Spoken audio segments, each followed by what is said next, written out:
اور آج آپ دیکھ رہے ہیں ماشاءاللہ یہاں پہ آپ کو گرین پگڑیوں والے بھی نظر آ رہے ہیں، لال رومال والے بھی نظر آ رہے ہیں، بلیک اور وائٹ پگڑی بھی. یہ ایسی محفل میلاد تو شاید انڈیا پاکستان بنگلہ دیش میں کسی نے ہی دیکھی ہو کہ یہ تمام کے تمام لوگ ایک جگہ پر جمع ہوں اس حوالے سے کہ وہ کتاب و سنت کی بات کو سنیں. الحمدللہ. میرے بھائیو، آپ میں سے اکثر لوگ میرے ماضی سے واقف ہیں کہ میں اپنی پیدائش 4 اکتوبر 1977 سے لے کر آلموسٹ 2007 کے اینڈ تک 30-31 سال تک بریلوی رہا، اور اس میں یعنی 10 سال تک سبز پگڑی باندھتا رہا ہوں 1990 سے لے کر 2000 تک. اور آج میں نے 18 سال کے بعد دوبارہ سے گرین پگڑی جو ہے وہ پہنی ہے. اس کے بعد میرا 2008 میں کچھ عرصہ جو ہے وہ دیوبند کے ساتھ گزرا، پھر اہل حدیث کے ساتھ بھی، اہل تشیع کو بھی سٹڈی کیا میں نے، یعنی تمام مکاتب فکر کو سٹڈی کیا. الحمدللہ آج بھی میں تمام مکاتب فکر کو مسلمان سمجھتا ہوں سوائے 2 فرقوں کے. ایک اہل سنت کا آف شوٹ ہے قادیانی، جو انڈیا پاکستان بنگلہ دیش افغانستان میں پایا جاتا ہے، اور ایک اہل تشیع کا آف شوٹ ہے نصیریہ، جو مولا علی علیہ السلام کے لیے الوہیت کلیم کرتے ہیں، ان کو خدا کا درجہ دیتے ہیں. شام کے اندر ایک فرقہ پایا جاتا ہے.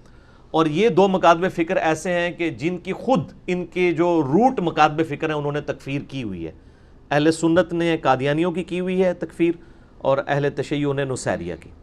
ان دونوں کے علاوہ میں تمام مکاتب فکر سے اختلاف کے باوجود انہیں مسلمان سمجھتا ہوں، اور علمی طریقے سے ان کی غلطی ہائی لائٹ کرنے کی کوشش کرتا ہوں، اور یہی ایک مسلمان کا ایٹیچیوڈ ہونا چاہیے. میں سب کے پیچھے نہ صرف نمازیں پڑھنے کا قائل ہوں بلکہ پریکٹیکلی پڑھتا بھی ہوں الحمدللہ.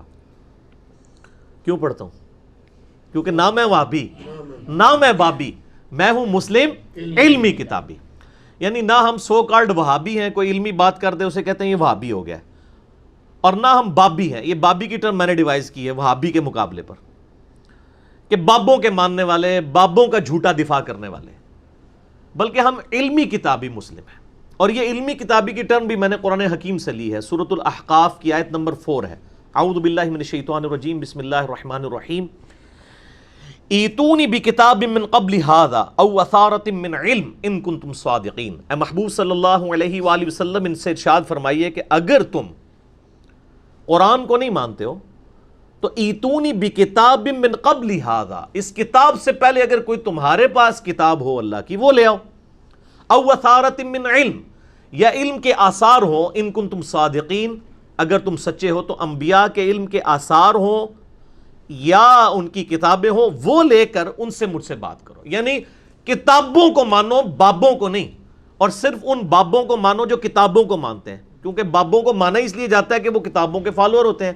اگر کوئی بابے کتابوں کو ماننا چھوڑ دیں، الٹا کتابوں کے دشمن بن جائیں اور یہ کہنا شروع کر دیں کہ کتابوں سننا ڈائریکٹ نہ پڑھو گمراہ ہو جاؤ گے، تو ایسے بابوں کی تو بابیت لے لینی چاہیے. ٹھیک ہے؟ تو نہ میں وابی نہ میں بابی، میں ہوں مسلم علمی کتابی. اس میں ہے نا ایتونی بکتاب من قبل ھذا او اثارۃ من علم، کتاب بھی آیا علم بھی آیا. میرے بھائیو الحمدللہ میں اکثر یہ اعلان کرتا رہا ہوں، اب بڑے عرصے سے میں اس کو سکپ کر دیا تھا لوگ تنگ نہ ہو جائیں، لیکن آج کی چونکہ محفل میلاد کا تقاضا ہے کہ میں یہ چیز بتاؤں کہ الحمدللہ میری روٹی دین کے ساتھ نہیں جڑی ہوئی. میں اپنی ذات کی خاطر دین سے 1 روپیہ کمانے کو بھی حرام سمجھتا ہوں. یہی وجہ ہے کہ میں نے فرقہ واریت کو 3 طلاقیں دے کر اور 4 بلکہ 5 تکبیریں پڑھ کر ہمیشہ کے لیے دفنا دیا ہے. کیونکہ جو شخص فرقہ واریت میں پڑ جائے وہ کبھی بھی آپ کو سچ بات نہیں بتائے گا. اسے فوراً فکر لگ جائے گی کہ اگر میں نے مسجد کے پلیٹ فارم سے سچائی کی بات کی تو میرے مسجد کی کمیٹی مجھے فارغ نہ کر دے، تو پھر میرے بال بچوں کا کیا بنے گا. اس لیے وہ سچائی کی بات نہیں بتا سکے گا الا ماشاء اللہ، کوئی لاکھوں میں ایک ہو. Exceptions are always there. Allah تعالیٰ سے دعا کریں کہ اس دن سے پہلے کہ ہماری روٹی دین کے ساتھ جڑ جائے، اللہ تعالیٰ ہمیں ایمان و عافیت کے ساتھ مدینہ شریف میں موت، بقیع غرقت میں مدفن، اور جنت الفردوس میں اپنے محبوب صلی اللہ علیہ وآلہ وسلم کا پڑوس نصیب فرمائے. آمین. یہ نہ سمجھیے گا کہ میں سورس آف انکم دین کو بنانے کو حرام سمجھتا ہوں. سبسسٹنس لیول پہ میں جائز سمجھتا ہوں، اس پہ میرے کلپس موجود ہیں. لیکن آج کے دور میں اس فتنے کی وجہ سے شیطان داخل ہو جاتا ہے. 2 ہی بڑے فتنے ہیں نا جی، مال کا فتنہ اور عورت کا فتنہ. تو ان 2 فتنوں پر جو بھی سپیکر قابو پا لے تو اس کی جو دعوت حق ہے وہ لوگوں تک پہنچتی ہے اور اس کو لاس بھی نہیں پہنچایا جا سکتا. اور جو ان دونوں میں سے کسی ایک چیز میں پڑ گیا تو اس کا بیڑا غرق ہوگا. اب مجھے نام لینے کی ضرورت نہیں ہے. بڑے بڑے انٹرنیشنل سپیکرز جو ہیں وہ یا عورتوں کے فتنے میں پڑے ہوئے ہیں یا مال کے فتنے میں. اب میں نام لوں گا تو پھر لوگوں کی دل آزاری ہوگی. بہرحال ہم اس معاملے کو چھوڑتے ہیں, آپ خود ہی جج کریں کہ کون سچ بات کر رہا ہے. آج کی یہ محفل میلاد کریٹیکل ہے اور سینسٹیو ایشو اس میں ڈسکس ہونے ہیں, لیکن یہ اسپیسیفکلی صرف 12 ربیع الاول اور میلاد مصطفیٰ صلی اللہ علیہ وآلہ وسلم سے ریلیٹڈ ہوگی. اس لیے باقی جو یعنی ضمنی کوسچنز ہیں وہ میں ایڈریس نہیں کروں گا. اس حوالے سے میں شروع میں 3 اپنے لیکچرز کا تعارف کروا دیتا ہوں. ایک ہے مسئلہ نمبر 63, ولادت مصطفیٰ صلی اللہ علیہ وآلہ وسلم اور رسول اللہ صلی اللہ علیہ وآلہ وسلم کی آخری وصیتیں.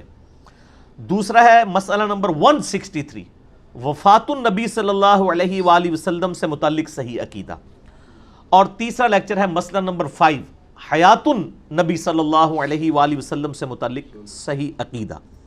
تو ہم اللہ سے دعا کرتے ہیں, رب اشرح لی صدری ویسر لی امری واحلل عقدۃ من لسانی یفقہوا قولی. ربنا آتنا فی الدنیا حسنہ وفی الآخرۃ حسنۃ وقنا عذاب النار.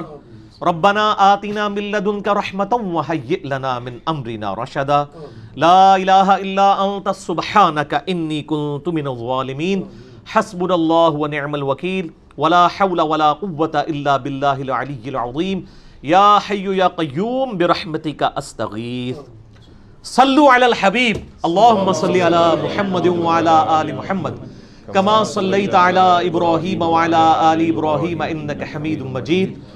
اللہم بارک علی محمد وعلی آل محمد کما بارکت علی ابراہیم وعلی آل ابراہیم انک حمید مجید.